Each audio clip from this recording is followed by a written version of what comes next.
কোনো রকম পরিশ্রম ছাড়াই সবথেকে সহজ পদ্ধতিতে যদি ঘি তৈরি করতে চাও তাহলে আজকের এই ভিডিওটা কিন্তু পুরোটা স্কিপ না করে দেখতে হবে। একদম শর্ট তৈরি থেকে ঘি তৈরি আমি তোমাদের সবটাই ভীষণ ভালোভাবে বুঝিয়ে দেব।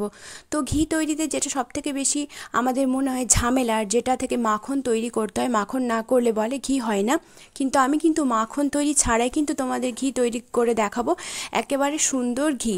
তো আমি এভাবে 1 কিলো দুধ কিন্তু গরম করে নিয়েছি এবং দুধটা গরম করে নিয়ে সেটাকে ঠান্ডা করে ফ্রিজে রেখেছিলাম আমি ওভারনাইটের জন্য, ওই 6-7 ঘন্টার মতো। তারপর এভাবে সর বের করলে কিন্তু সবথেকে মোটা সরটা তৈরি হয়, কারণ সরটাই তো মেন, সর ছাড়া ঘি তো হবে না, তো সরটা আমাদের রেডি করতে হবে। তো আমি প্রায় 15 দিন মতো সর আমি তুলে রেখেছি 1 কিলো ঘিয়ের থেকে। তো এইভাবে করে আমার এক ডাব্বা ভর্তি হয়েছে আর একটা ডাব্বা হাফ হয়েছে। আমি এতটা করে পরিমাণ 15 দিনের মতো সর তুলে রেখে কিন্তু আমি ঘি তৈরি করি। খুব বেশি দিন কিন্তু সর রাখলে পরে সরে একটা গন্ধ চলে আসে। তো চলে আসি মেন প্রসেসে। তো ঘি তৈরির জন্য আমাদের এরকম একটা মোটা চাটুযুক্ত পাত্র নিতে হবে। এরকমভাবে পাতলা চাটুযুক্ত পাত্র নিলে কিন্তু হবে না, ঘিটা কিন্তু পুড়ে যাবে।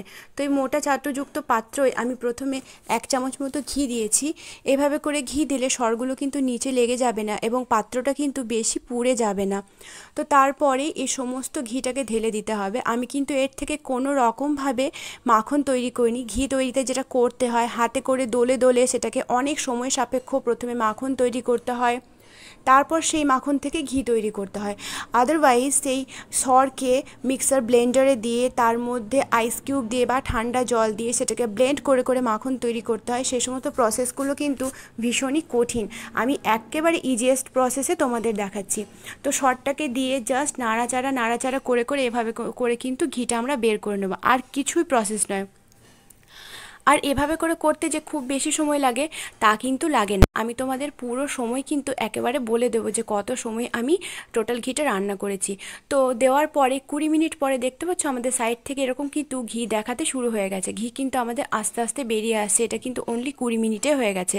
তো এভাবে করে করলে কন্টিনিউ যদি তোমরা নাড়াচাড়া করো, পাত্রর গায়ে কিন্তু লেগে যাবে না এবং পাত্রটা কিন্তু খুব পুড়বে না, ইজিলি পাত্রটা পরিষ্কার করা যেতে পারে।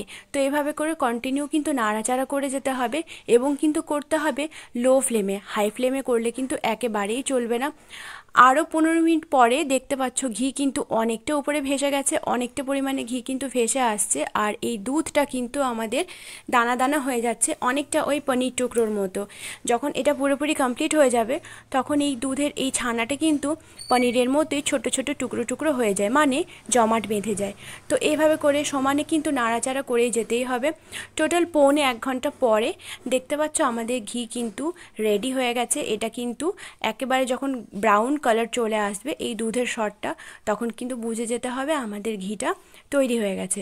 তো আমার দেখতে পাচ্ছ এখানে দেখাচ্ছে আমি কিন্তু ঝাঁকটা সরিয়ে যে ব্রাউন কালার হয়ে গেছে আমাদের ওই ছানার মতো যে দুধটা, আর আমাদের ঘি কিন্তু একেবারে আলাদা হয়ে গেছে। তো এইভাবে করে একটু কাত করে রাখলেই কিন্তু ঘিটা এক সাইডে জড়ো হয়ে যাবে। এখন আমার ঘিটা কিন্তু বেশ অনেক গরম আছে, দেখতেই পাচ্ছ ভাঁপ উঠছে। তো এই পর্যায়ে কিন্তু কাচের পাত্রে রাখা যাবে না, তাই আমি একটা স্টিলের পাত্রে এরকম নরম সুতির একটা কাপড় টুকরো নিয়ে তার মধ্যে ঘিটা প্রথমে একটু ছেঁকে নিচ্ছি, আর বাকিটা রেখেছিলাম এভাবে করে ঠান্ডা হয়ে গেলে আমি কাচের শিশিতে ভরবো বলে। একটা কাচের শিশি আমি নিয়ে নিয়েছি, এটার মধ্যে আমি এভাবে করে ঘিটা ভরে নিচ্ছি। এই ঘিটা হয় অসাধারণ সেন্টেড, একেবারে বাজারের কেনার মতো। ঘিয়ের তো প্রচুর দাম, তো বাড়িতে যদি তৈরি করা যায় তাহলে তার থেকে মন্দ কিছু হয় না। দেখা হবে আরেকটু রেসিপিতে। Thank you.